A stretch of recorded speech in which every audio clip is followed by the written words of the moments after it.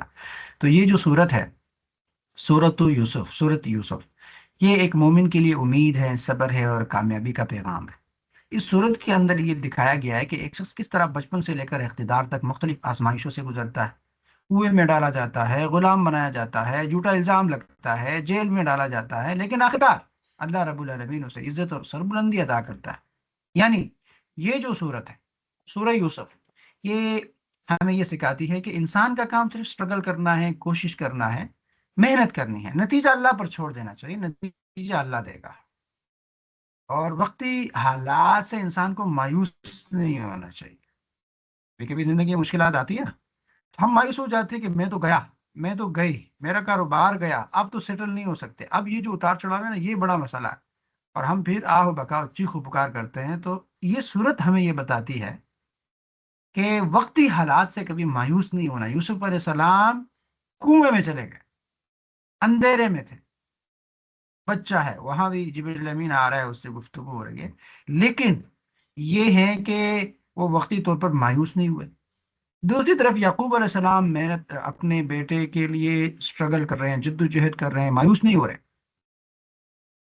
اور وہ اپنے بیٹے کے لیے اپنی آنکھوں کو کھو دیتے ہیں لیکن مایوس نہیں ہو رہے۔ تو اللہ رب العالمین نے ان کو پھر وہ وقت دکھایا۔ یوسف علیہ السلام کو دیکھے کہ بچپن میں اس کے اوپر یہ ظلم تو ہو رہا ہے، لیکن آخر میں اس کو کیا مل رہا ہے، اور یہ ساری وہ چیزیں تھیں جس سے اللہ نے ان کو گزارنا تھا، اور گزار کے ایک بہت بڑے کاز کے لیے تیار کرنا تھا۔ تو میں عمومی طور پر کہتا ہوں نا کہ جب بھی انسان کے اوپر کبھی بھی کوئی آزمائش آ جائے، کوئی امتحان آ جائے، تو وہ آزمائش اور امتحان اللہ رب العالمین اس لیے لاتا ہے کہ اس انسان سے اللہ کوئی بڑا کام لیتا ہے تو اس بڑے کاز کے لیے اس کو تیار کر رہا ہوتا ہے، کیونکہ اللہ ظالم نہیں ہے، یہ بات پوائنٹ سمجھ لیجیے گا، اللہ ظالم نہیں ہے تو کسی پر ظلم نہیں کرتا۔ تو اگر آپ کے اوپر کوئی آزمائش آئی ہے تو اس کا مطلب ہے کہ ظلم نہیں ہے، کیونکہ اللہ ظالم نہیں ہے۔ تو پھر آزمائش کیوں آئی؟ اس لیے آئی کہ اللہ آپ کو پروموٹ کرنا چاہ رہا ہے۔ دیکھیں، انسان جب گرے گا نہیں تو اٹھے گا کیسے؟ اٹھنے کے لیے گرنا پڑتا ہے، تو پہلے آپ گریں گے پھر اٹھیں گے نا۔ اسی لیے اللہ رب العالمین پالش کرنے کے لیے انسان کے اوپر آزمائشیں لاتا ہے۔ تو اس وقتی حالات میں جس آزمائش سے آپ گزر رہے ہوتے ہیں اس وقت مایوس نہیں ہونا چاہیے، اور اللہ کی تدبیر ان سب پر غالب ہوتی ہے۔ تو اس لیے موجودہ دور کے فتنوں اور آزمائشوں میں بھی سورۃ یوسف جو ہے وہ اہل ایمان کے لیے ہمت اور یقین کا بہت بڑا ذریعہ ہے کہ اس سے ہم ہمت لیں اور اپنے اندر مزید یقین کو پیدا کریں۔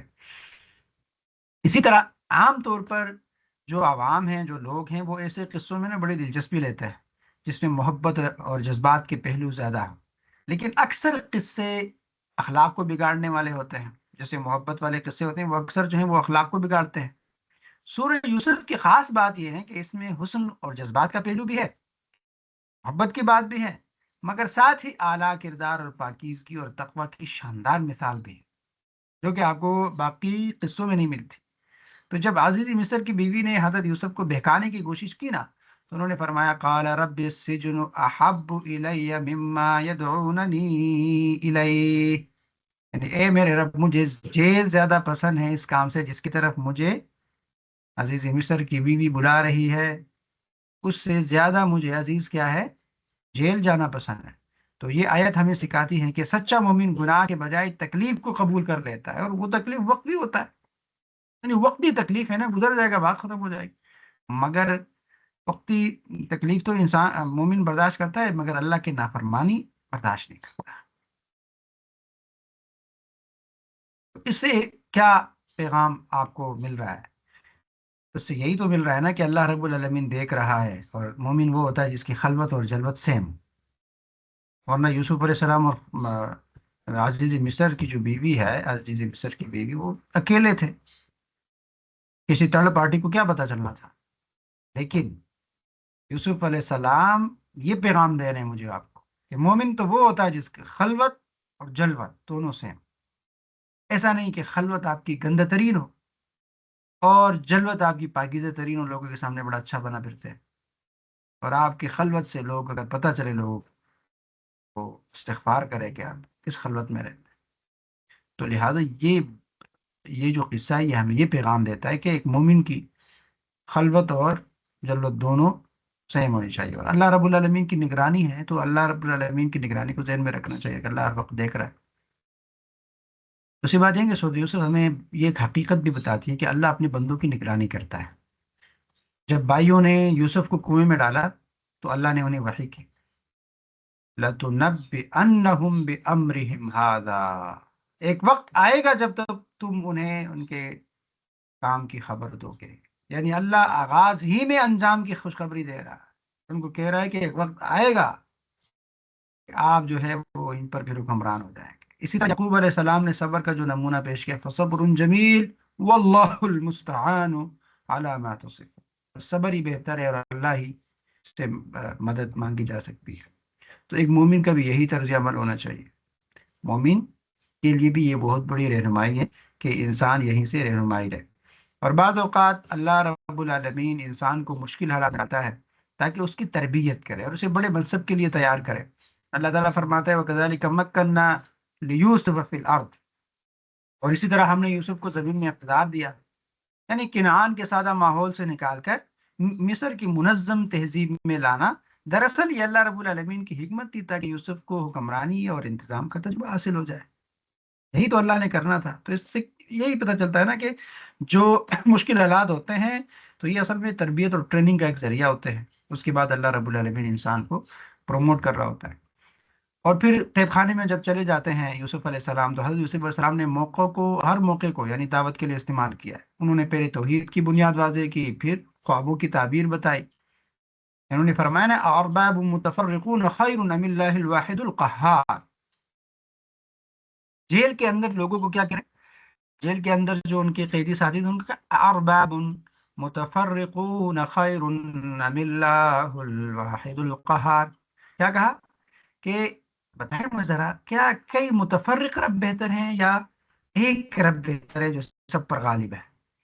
دیکھیے فکری طور پر عقلی ان کو سوچنے پر مجبور کیا کہ بتاؤ تو صحیح، زیادہ رب ٹھیک کہ یا ایک ٹھیک ہے جو سب پر غالب ہو؟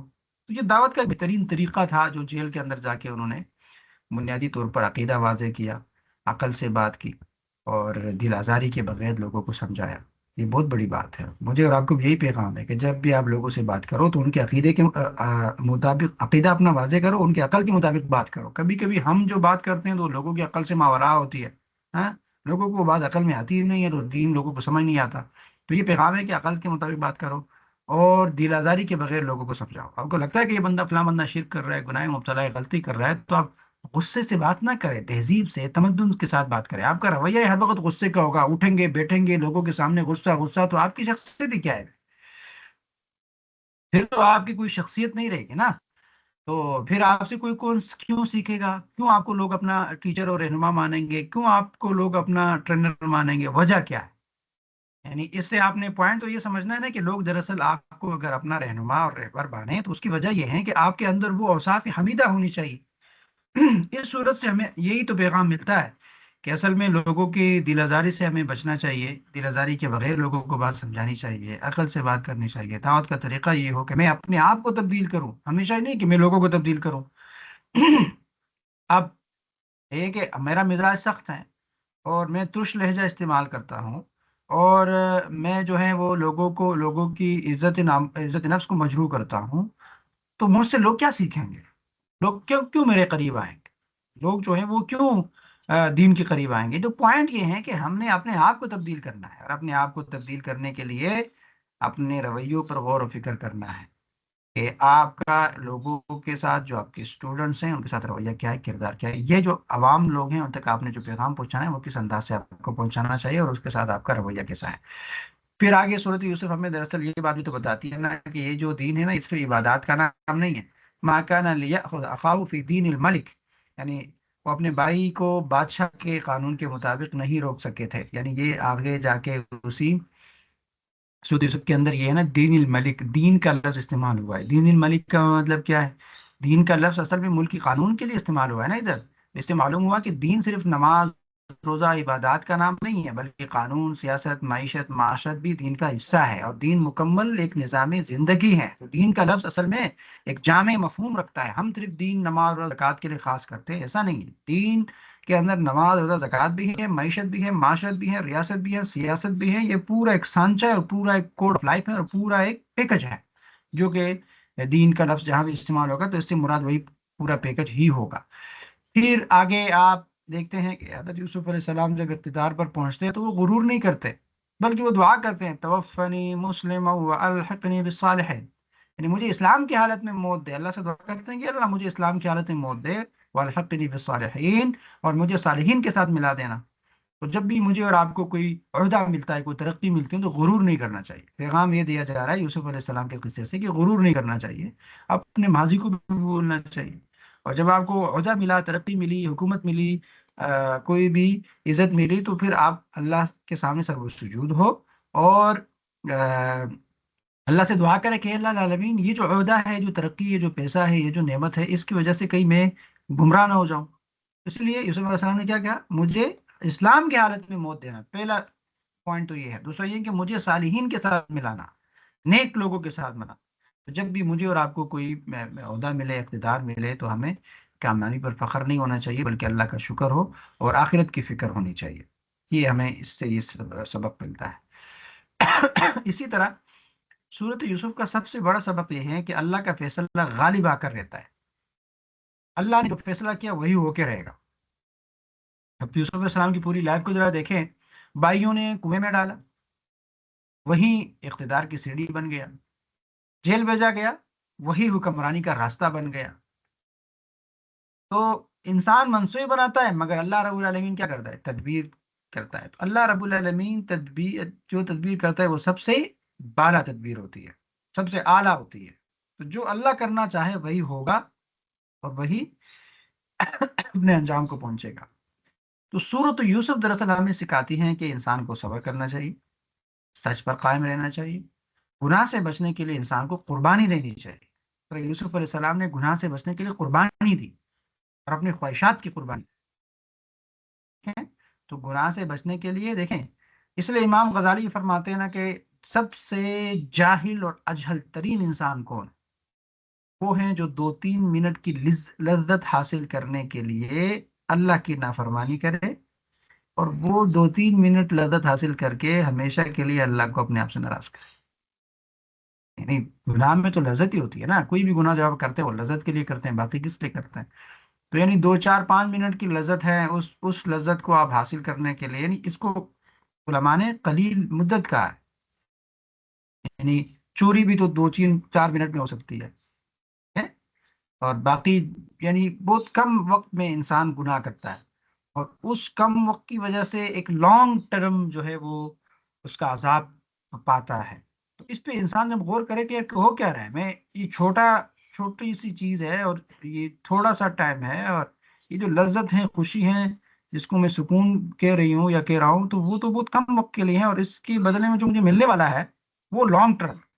تو نفع ہی نہیں ہوا، تو بہت بڑا نقصان ہو رہا ہے.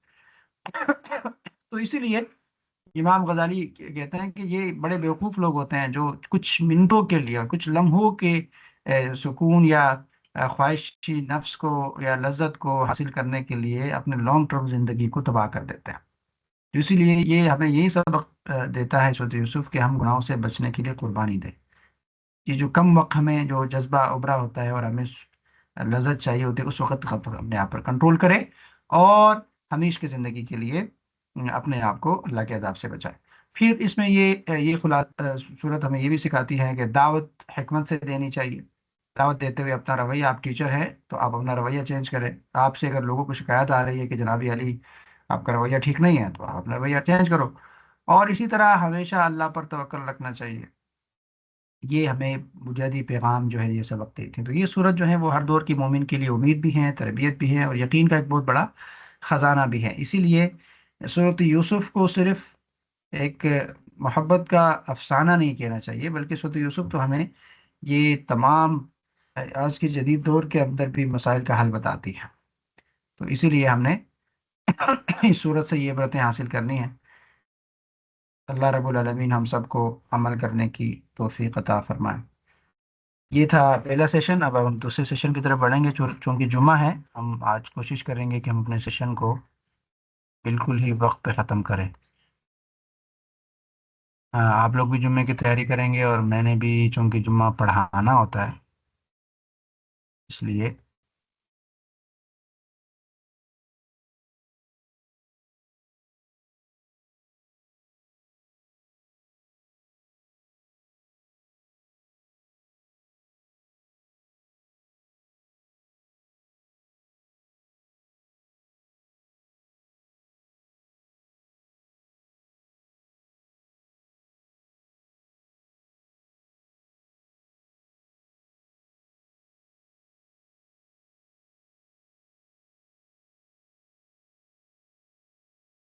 جی، تو ہم ابھی قرآنی عوامر و نواہی کو ذرا دیکھیں گے.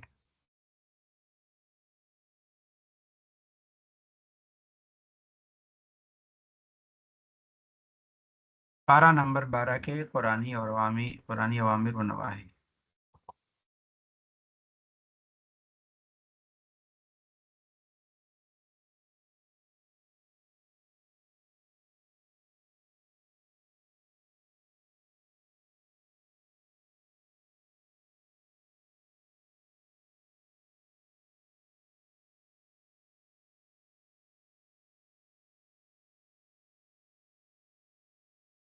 جی، اسکرین سب کو شیئر ہو رہی ہے.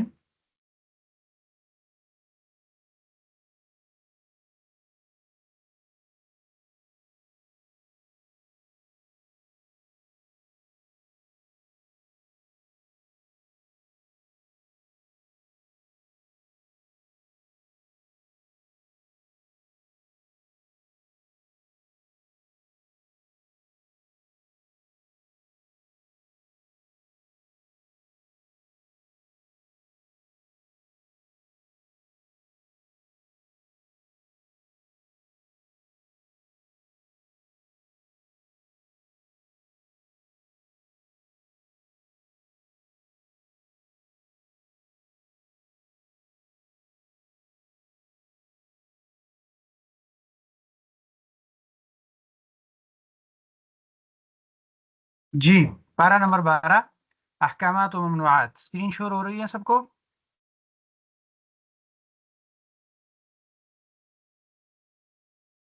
اچھا جی، یہ جو ہماری کلاس کے اندر بیٹھے ہوئے لوگ ہیں سویا نہ کریں، اپنا مائک اوپن رکھا کریں تو جلدی جواب دیا کریں، تاکہ آپ لوگوں کا ٹائم بھی ضائع نہ ہو اور ہم بھی اپنے اصل کام کی طرف بڑھ سکیں. جی، تو 12 نمبر صفحہ پارہ نمبر 12 اور اس کے اندر قرآنی عوامر و نواہی احکامات و ممنوعات کون کون سے ہیں. تو پہلا یہ ہے کہ رزق کے سلسلے میں نہ پریشان نہ ہونا. بس یہ آپ کو نہیں ہے. ما من دابۃ فی الارض الا علی اللہ رزقھا. اس کو ہم نے تفصیل سے پڑھا کہ پوری کائنات کے اندر موجود جتنے بھی زندہ جان رکھنے والی چیزیں ہیں ان کی رزق کا وعدہ اللہ نے لیا ہے. تو اب اس سے ہمیں نہیں کیا نکل رہا ہے کہ رزق کے سلسلے میں پریشان نہیں ہونا. کوشش ضرور کرنا ہے پریشانی نہیں پالنی، ڈپریشن کا شکار نہیں ہونا. کل کلا کو میرے بچوں کا کیا ہوگا، ہاں میں نے گھر نہیں بنایا تو میرے بچے کس گھر میں رہیں گے، یہ پریشانی نہ پالو. آپ کا بھی اپنا کوئی گھر نہیں ہے، آپ کے بچے کا بھی اپنا کوئی گھر نہیں ہے. اپنا گھر تو آپ کا 7 فٹ کا ہے، بچے کا بھی 7 فٹ کا ہے. بات سمجھ آ رہی ہے؟ آپ کو بھی قبر میں 2 گز کفن کے ٹکڑے کے ساتھ جا کے ادھر آپ کو دفنا دیا جائے گا. اور جس گھر کو آپ اپنا کہہ رہے ہیں نا وہ آپ کا ہے نہیں، وہ تو آپ کے بچوں کا ہے، اور اب بچوں کا بھی نہیں، بچوں سے بچوں کو رہ جائے گا. تو لہٰذا ایسا کرو، ان فکروں میں نا اپنے آپ کو ڈپریشن اور انزائٹی کا شکار نہ بناؤ. یہ اصل میں پیغام یہ دیا جا رہا ہے. اور پھر اسی طرح آگے ہے کہ دوسرا ہے کہ کسی نعمت کے چھن جانے پر نہ مایوس ہونا اور نہ ناشکری کرنا. اور محض اس دنیا کی زندگی اور اس کی خوشنمائیوں کی طالب ہو کر آخرت کے اجر سے محروم خود کو نہ کرنا، اور اللہ رب العالمین پر جھوٹ گڑھ کر ظالم نہیں بننا۔ ایسے ظالم نہ بنو جو خدا کے راستے سے لوگوں کو روکتے ہیں، اس کے راستے کو ٹیڑھا کرنا چاہتے ہیں اور آخرت سے انکار کرتے ہیں۔ اللہ کے راستے سے لوگوں کو مت روکو، اور ایمان لاؤ، نیک عمل کرو، اور اپنے رب ہی کے ہو کر رہو، اور اپنے رب سے معافی چاہو، پھر اس کی طرف پلٹو، یعنی مغفرت مانگو، اللہ کی بندگی کرو، اور اس کے سوا تمہارا کوئی معبود نہیں۔ یہ اپنے رب سے مغفرت مانگو، یہ بار بار قرآن کریم میں آتا ہے، اور ہم چونکہ رمضان شروع ہو چکا ہے اور ہم سب وہ خوش قسمت لوگ ہیں، اللہ رب العالمین نے ہمیں رمضان نصیب کیا، اس پر اللہ کا شکر ادا کیجئے۔ اور آج دوسرا روزہ ہے، تو اس روزے میں اپنے آپ کو بخشوانا ہے۔ کیسے اللہ بخشے گا؟ جب اس کے سامنے ہاتھ اٹھیں گے، گڑ گڑائیں گے، آنسو گریں گے، تو اللہ معافی فرما دے گا۔ تو لہٰذا یہ تو آج لے کے چلنا ہے کہ ہم نے اللہ سے یہ تو سب لکھ لے کہ اپنے رب سے معافی چاہو، یہ حکم ہے آپ کی طرف، تو میں رب سے معافی چاہوں گی اور اللہ کی طرف پلٹوں گی، اور یہ رمضان ہوگا، اس رمضان میں اللہ کی طرف پلٹوں گی اور پلٹوں گا، اور میں اللہ کے ساتھ ایک نیا کنیکشن اور تعلق ڈیولپ کروں گا اور ڈیولپ کروں گی۔ آج کا یہ پوائنٹ تو سب نیچے لکھ لینا، جس کے پاس کتابیں موجود ہے نیچے یہ تو لکھ لیں، یہ میری طرف سے لکھ لیں کہ یہ آپ کا ٹاسک ہوگا، اور یہ آپ کا ٹاسک ہونا چاہیے کہ اس رمضان میں آپ نے اپنے رب سے معافی مانگنی ہے کہ جو ہوا سو ہوا، گناہ گار ہوں، خطا کار ہوں، سیاہ کار ہوں، بہت کچھ کیا الہ العالمین، بس مزید نہیں کرنا، مزید میں سدھر گئی ہوں، مزید میں آپ کی طرف پلٹ رہی ہوں، مزید جو ہے مجھے اپنے آپ کو قریب کرے، اور مجھے مزید الہ العالمین مجھ سے محبت کر، اور الہ العالمین مجھے نیکی پر قائم رکھ۔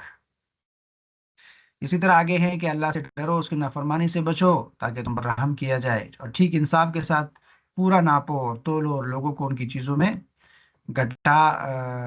گاٹھا نہ دیا کرو، اور زمین پر فساد نہ پھیلایا کرو، ٹھیک ہے۔ اللہ پر بھروسہ کرو، اور ہر معاملے میں اللہ کی طرف رجوع کرو، نماز قائم کرو دن کے دونوں سروں پر اور کچھ رات کے گزرنے پر، یعنی صبح کی نماز، عصر کی نماز، ساری نمازیں قائم کرو، اور ان ظالموں کی طرح نہ ہونا جو انہی مزوں کے پیچھے پڑے رہے جن کے سامان انہیں فروانی کے ساتھ دیے گئے تھے اور وہ مجرم بن گئے، یعنی دنیا میں عیش عشرت اور لذت کے لیے گناہ کرتے رہو، ختم ہو جائے گی دنیا کی عیش عشرت،